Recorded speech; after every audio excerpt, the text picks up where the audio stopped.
एक सखा ने जाकर के ठाकुर जी को संकेत किया, लाला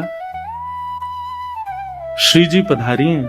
श्री जी का नाम स्मरण सुनते ही ठाकुर जी मंत्रमुग्ध हो गए। एक बार को ठाकुर जी भूल ही गए कि हम द्वारिकाधीश हैं, पर श्री जी का नाम सुनते ही तो ठाकुर जी की व्याकुलता और बढ़ गई। बोले कहाँ हैं?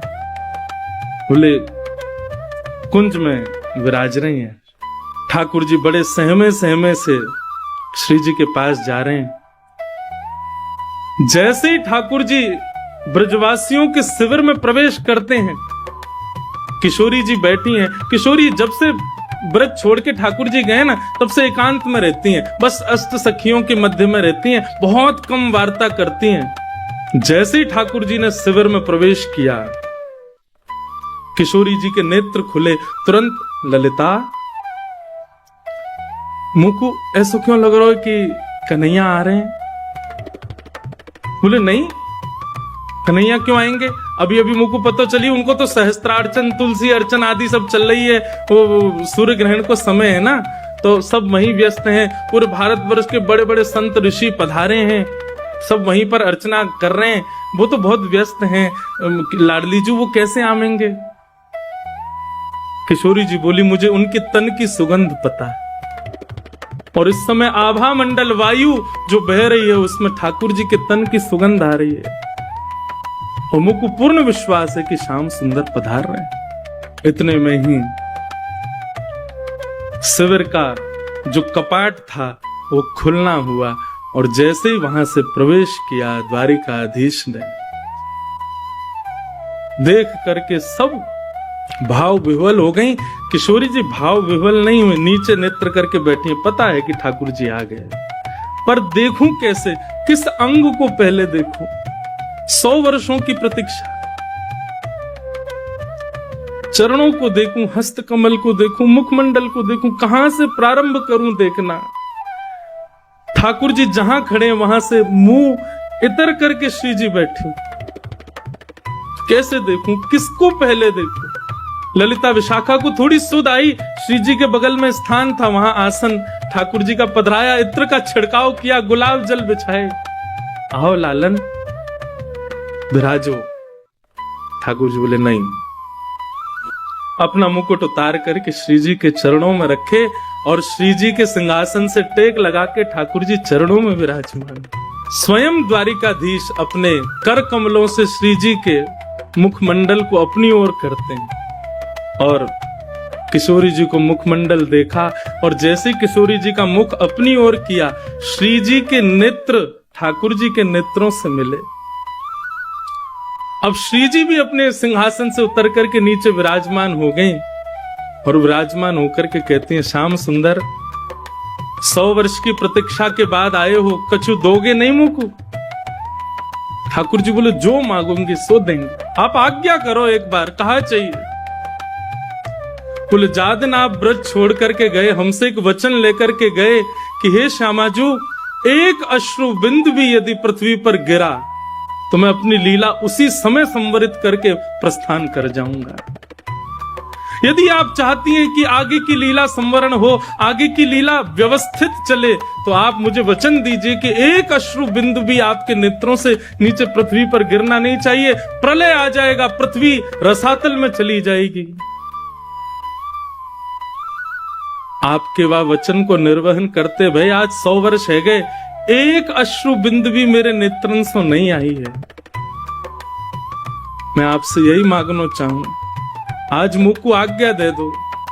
वो जो हृदय में सागर, वो जो हृदय में तालाब नदी बन चुका है, और नदी के भाव से अब सागर बन चुका है, वाकु अब यहां से प्रस्थान करन दो।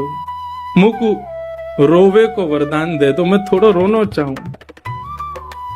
100 वर्षन से 2 कार्य श्री जी ने नहीं किए। एक तो सोई नहीं है, दूसरे नेत्रों से एक अश्रु बिंदु भी प्रकट नहीं किया।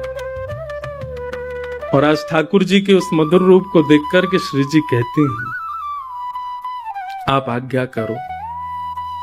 ठाकुर जी भाव विह्वल हो गए, हृदय से लगा लियो, चिन्मय चैतन्य स्वरूप श्री जी और ठाकुर जी एक दूसरे में विलीन होने लगे। सब सखियां रूप को देख करके आनंदित होने लगी।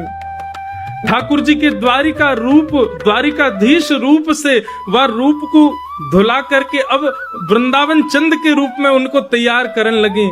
टेढ़ो पाग टेढ़ो से मुकुट सिर पर धारण करायो, कारी कमरी पहनाइए, हाथन में शंख चक्र गदा पद्म थे, 2 भुजा वाले ठाकुर जी है गए। कर में मुरली पधरा दई, ठाकुर जी की कारी कामर डाल करके चंदन को इत्र लगायो, ठाकुर जी की मधुर पत्रावली को श्रृंगार करके श्री जी के बगल में बैठा दिए। द्वारिकाधीश साक्षात कृष्ण रूप दिख रहे हैं। सब सखियां सहचरियां इस रूप को देख करके कह रही हैं, लाला 100 वर्ष पहले के रूप को देख करके आज तक जीवित रही, अब आज यार युगल रूप को देख के आगामी 100 वर्ष तक तुम ना भी दिखोगे तो भी रह लेंगे, बस आज दिख गए यही बहुत। 100 वर्ष के पश्चात द्वारिकाधीश रास कर रहे, केवल अष्ट सखियां हैं, किशोरी जी हैं और श्याम सुंदर है। रास बिहार हुआ। रास बिहार के पश्चात ठाकुर जी ने आज्ञा मांगी, हे लाडली जो अब बस कछुदना की प्रतीक्षा और है। वैसे तो मैं नंदनंदन रूप से नित्य वृंदावन में विराजमान हूं, पर कछुदना की प्रतीक्षा के पश्चात ये लीला पूर्ण होएगी और हम और आप पुनः अपनी कुंज में प्रवेश करेंगे और सदा सर्वदा के लिए ये रास अनवरत वृंदावन में चलते रहेगा। श्री जी बोली, फिर से समय देके जा रहे हो आप, पहले परसों को समय देके गए और या बार तो आप, पिछली बार तो चलो परसों के भरोसे हम रह लें, इस बार तो आपने परसों भी नहीं कहा है। ठाकुर जी चरणन में गिर गए, बोले मुझको क्षमा कर दो, ये लीला करना बहुत आवश्यक है। अभी यदुवंशी को संहार आदि सब क्रिया है, आपकी आज्ञा से सब होएगा। वह को पूर्ण करते ही मैं वैकुंठ नहीं जाऊंगा, कहा करूं वैकुंठ ही जाए, नहीं जाऊंगा, सीधे वृंदावन आऊंगा और सदा सर्वदा के लिए वृंदावन में हम आप निवृत्त निकुंज में लीला विहार करेंगे। ब्रज द्वारिका में मिलन में यह वचन किशोरी जी ने दियो, ठाकुर जी ने दियो। किशोरी जी जिद्दी नहीं है, किशोरी जी पीछे थोड़ी पड़े ठाकुर जी के, जा में आपकी रुचि। श्री जी के भाव सुन करके ठाकुर जी ने आज्ञा मांगी, ठाकुर जी वहां से प्रस्थान कर गए।